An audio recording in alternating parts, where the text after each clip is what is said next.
மத்தேயு 13 அதிகாரம் 16, 17 வசனங்கள். உங்கள் கண்கள் காண்கிறதினாலும் உங்கள் காதுகள் கேட்கிறதினாலும் அவைகள் பாக்கியம் உள்ளவைகள். அநேக தீர்க்கதரிசிகளும் நீதிமான்களும் நீங்கள் காண்கிறவைகளை காணவும் நீங்கள் கேட்கிறவைகளை கேட்கவும் விரும்பியும் காணாமலும் கேளாமலும் போனார்கள் என்று மெய்யாகவே உங்களுக்கு சொல்கிறேன். இந்த புதிய ஏற்பாட்டில் வாழுகிறவர்களை ஆண்டவர் இந்த இடத்துல சொல்றார். புதிய ஏற்பாட்டில் பிறந்தவர்கள், புதிய ஏற்பாட்டு காலத்தில் பிறந்தவர்கள், புதிய ஏற்பாட்டு காலத்தில் வசிக்கிறவர்கள், வாழுகிறவர்கள், கிறிஸ்துவுக்கு பின் கிபியில வாழ்கிறவர்கள் பாக்கியம் உள்ளவர்கள். ஏனென்றா கிமுல கிறிஸ்துவுக்கு முன் பழைய ஏற்பாட்டு காலத்தில் வாழ்ந்தவர்கள் இப்போ என்ன நடக்குதோ அதை பார்க்க கேட்க ரொம்ப விரும்பினாங்க. ஆனால் அவங்களுக்கு முடியல, அது அவங்களுக்கு அந்த வாய்ப்பு கிடைக்கல என்று ஆண்டவர் சொல்கிறார். என்ன புதிய ஏற்பாட்டில் இயேசு கிறிஸ்து சிலுவையில் சம்பாதித்த கிருபை அங்கே சொல்லப்பட்டிருக்கிறது. 1 பேதுரு 1:10-11 வரை நீங்கள் படிச்சீங்கன்னா கிருபை, ரட்சிப்பு, அப்புறம் விசேஷமான காரியங்கள், 3 காரியங்கள் அங்கே சொல்லப்பட்டிருக்கிறது. அதை பழைய ஏற்பாட்டு தீர்க்கதரிசிகள் ஆராய்ந்தார்கள். இந்த மாதிரி இயேசு கிறிஸ்துவுக்கு பிறகு கிருபை, அளவுக்கு அதிகமான கிருபை மக்களுக்கு உண்டாகும், ரட்சிப்பு மக்களுக்கு உண்டாகும், விசேஷமான ஆவிக்குரிய ஆசீர்வாதங்கள் உண்டாகும். மாம்சமான யாவர் மேல நான் ஆவியை ஊற்றுவேன். எல்லாருக்கும் ரட்சிப்பு. யூதர் என்றும் கிரேக்கன் என்றும் வித்தியாசமே இல்லை, எல்லாருக்கும் ரட்சிப்பு. எல்லாரும் ஆசாரியர்கள், லேவியர்கள். ஆரோன் குடும்பத்தார் மட்டும் இல்ல, பூமியில் இருக்கிற எல்லா ஜாதியும் எல்லா குடும்பமும் ஆசாரியர்கள். எல்லாருக்கும் இயேசுவின் நாமத்துல பரிசுத்த ஆவியை பெற்றுக்கொள்ளலாம். இனி பலி கிடையாது, மிருகங்களை பலியிட வேண்டியதில்லை. எருசலேம் தேவாலயத்துக்கு வருஷம் 3 தடவை எல்லாரும் ஓடி வர வேண்டியதில்லை. எங்கும் பிதாவை தொழுது கொள்ளலாம். இப்போ அந்த பட்டியலை போட்டால் அதுக்கே நேரம் பத்தாது. இப்போ இதெல்லாம் அவங்க தீர்க்க தரிசனமாக தான் அறிந்திருந்தார்கள், நடக்க போகிறது என்று அறிந்திருந்தார்கள். ஆனால் அதை அவங்க கண்ணால் பார்க்க கொடுத்து வைக்கலை, காதால் கேட்க கொடுத்து வைக்கலை.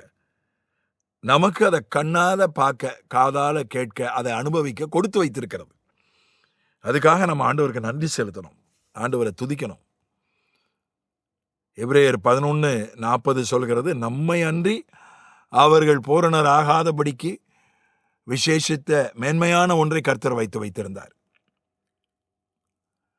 அவ்வளவு பழைய ஏற்பாட்டில் அவ்வளவு விசுவாச வீரர்கள் பட்டியலை எபிரேயர் 11 சொல்லிட்டு ஆபேல்ல இருந்து தானியேல் வரைக்கும் விசுவாச வீரர்களுடைய பட்டியலெல்லாம் சொல்லிட்டு இவர்கள் பூரணராக முடியல. அவர்கள் நாம் அவர்களோடு சேர்ந்தால்தான்,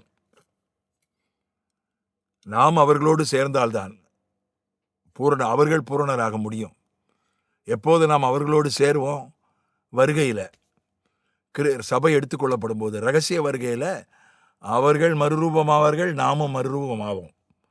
அப்போதுதான் அவர்கள் பூரணராக முடியும். மேன்மையான ஒன்றை நமக்கு ஆண்டவர் வைத்திருக்கிறார் என்று நாம் அங்க பார்க்கிறோம்.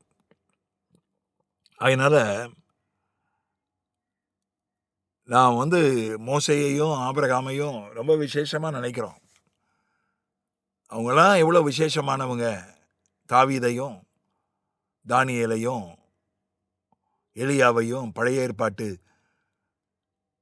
தேவ பிள்ளைகளை எல்லாம் நம்ம ரொம்ப விசேஷமாக நினைக்கிறோம். உண்மைதான், அவர்களிடத்துல பல விசேஷமான காரியங்கள் உண்டு. ஆனால் அவர்களை விட அவர்களுக்கு இல்லாத காலத்தின் விசேஷம்னு 1 பேதுரு 1:10-11 இது ஒரு விசேஷமான காலம். நாம் இப்போ வாழ்ந்து கொண்டிருக்கிற காலம் ஆவிக்குரிய ரீதியாக ஒரு விசேஷமான காலம். விஞ்ஞான ரீதியாக உலகத்தான் சொல்லுவான், விஞ்ஞான ரீதியாக நம்ம விசேஷமான காலத்தில் வாழ்கிறோம். மொபைல் ஃபோன் இருக்குது, தகவல் தொடர்பு, இது மாதிரி ஒரு தகவல் தொடர்பு கிடையாது எந்த காலகட்டத்திலையும். போக்குவரத்து, இந்த மாதிரி ஒரு போக்குவரத்து ஒரு வசதிகள் எப்பவும் இருந்ததில்லை. விஞ்ஞான வளர்ச்சி, மருத்துவத்தின் வளர்ச்சி, கல்வியின் வளர்ச்சி, விண்வெளி ஆராய்ச்சியின் வளர்ச்சி, அதையெல்லாம் சொல்வார்கள். இந்த மாதிரி முந்தின காலங்களில் வளர்ச்சி கிடையாது. அதனால நம்ம விசேஷமான ஒரு விஞ்ஞான யுகத்தில், தகவல் தொடர்பு யுகத்தில், அறிவு யுகத்தில் வாழ்கிறோம்னு உலக பிரகாரமாக சொல்லுவாங்க. அது ஒரு விதத்தில் உலக பிரகாரமாக இயற்கை ரீதியாக சரியாக இருக்கலாம். ஆனால் இயேசு கிறிஸ்து உயிர் தெழுந்த பிறகு உண்டான இந்த காலம், அதில் நமக்கு இருக்கிற விசேஷமான ஈவுகள், அது நம்ம பெரிய பாக்கியசாலிகள். எல்லாரையும் விட, பழைய ஏற்பாட்டுக்காரர்களை விட நம்ம பாக்கியவான்கள். அவங்க ஏங்கினாங்க, அது அவங்களுக்கு கிடைக்கல, பார்க்க முடியல.